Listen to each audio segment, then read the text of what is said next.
What is the doomsday scenario for AI?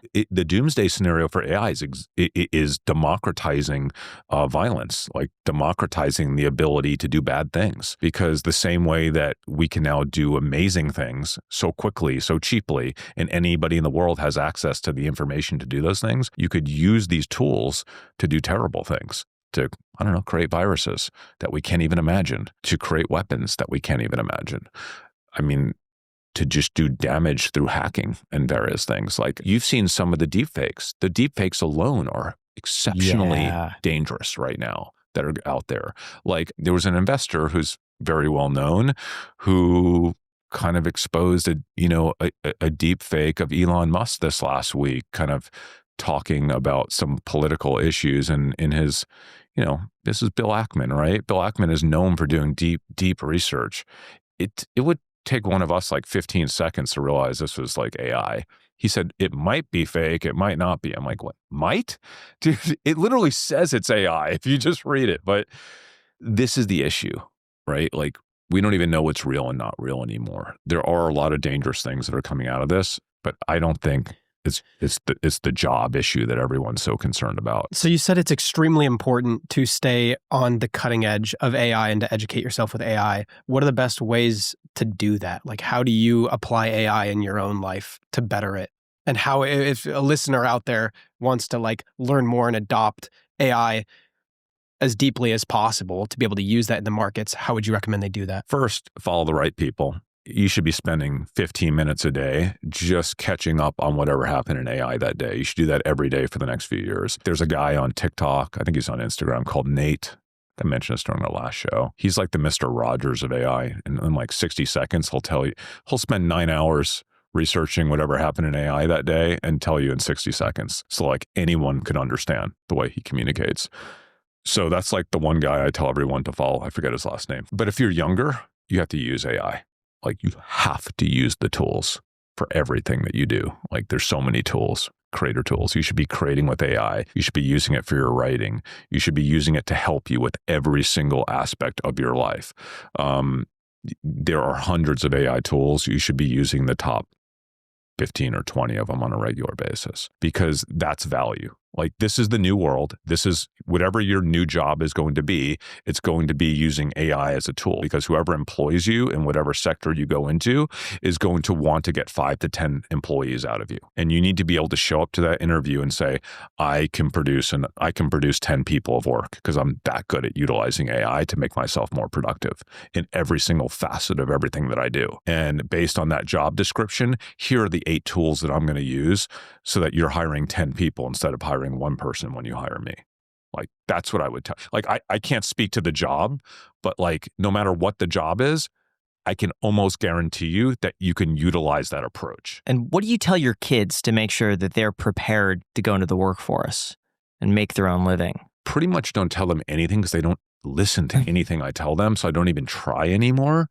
I try to get other people to tell my kids. I don't know, but not me. Why not? It's funny because this episode will get a few 100,000 views, and every person will be listening intently at every word you say. Except for my kids. And your kids will just like, my kids are now at an age, they're 15. You have to put Subway Surfer on the lower half of this and make it like a vertical. Have you seen those, like the brain rot TikToks where it's you got to change scenes? Yeah, you have like some video playing on the lower half, and they can. I hope you guys get to experience this for yourself someday. But there is nothing that you can do to win the approval of your kid. There's just nothing that you can do, at least not at this age when they're in high school. So like, my kids bring friends over to the house, and their friends are starting to come over to me like, Mr. Camillo, we saw your video. I love this. I love this. Like they're watching, they're learning finance, they're learning stuff. And like, my kids, nothing. They want nothing to do with it. And I'm totally fine with that. That sounds like an act, though, right? Like, no, if their buddies come over and they're like, oh, could we get an autograph? And the kids are like, I am just a big idiot for them. Are your kids? No. Their friends are legitimately watching. Like, you know what's shocking to me?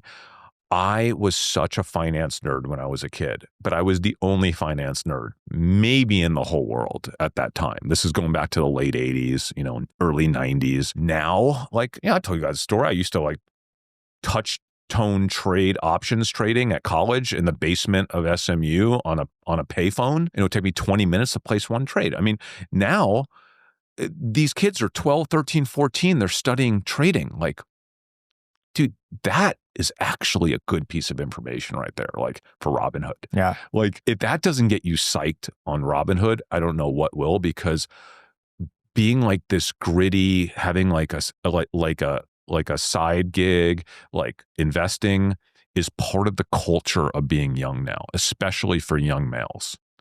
And it's like a cool thing. If you don't do it, it's almost like, wait, you're not doing this? You're not trading? You know, it's an interesting concept. A lot of people talk about what age to give their kid a phone. At what age do you give your kid the access to invest? I wanted my kids investing when they were way younger. They wouldn't take on to it. They just wouldn't do it. So I started accounts for them. I'm crushing it in their accounts. They're doing great. Dude, they're up 5x in 2 years since I started their accounts. Yeah. But and they don't care? They don't check it? They don't want to know how much money they have? They don't even care about, I mean, my son doesn't even care about money. He's just, he plays football. He plays Madden when he's not playing football, and he plays guitar and sings country music. He just doesn't care about money. Does that do you concern you? pay for him when he goes out with his friends and he wants to go get a lunch? Do you fund his life? Kind of. Because with limits, with reasonable limits, right? So, and that's a parent problem. You're always kind of arguing with yourself over what's appropriate, what's not appropriate, especially if you live in a wealthy neighborhood and you have to have that balance of, we chose to live here and this is how people live. These are the restaurants that the kids go to. These are the things that they do. And like, you don't want your kid not to be able to engage socially and culturally in the world that you move them into. So you have to make that choice as a parent that, hey, like, you have to have balance. Like, so yeah, you kind of have to some extent. Like the thing that I've talked against my whole life, which is trust funds. I think trust funds are like the most evil, terrible thing that, like, you just can never do a trust fund for a kid.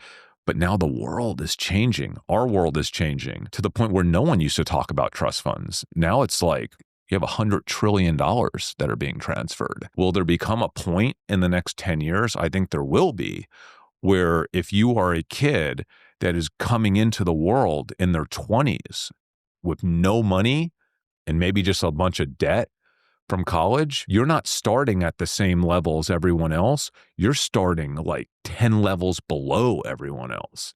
So does having some sort of nominal starting point become just the absolute norm over the next 10 years? I know it sounds crazy, but like, so the house next to me is for sale right now in my neighborhood.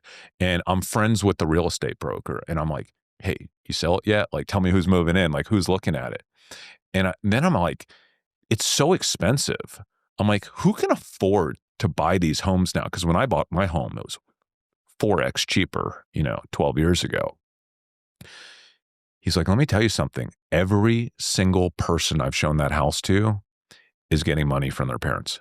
Every single one. He goes, there's not one person that's looking at that house that's not getting help.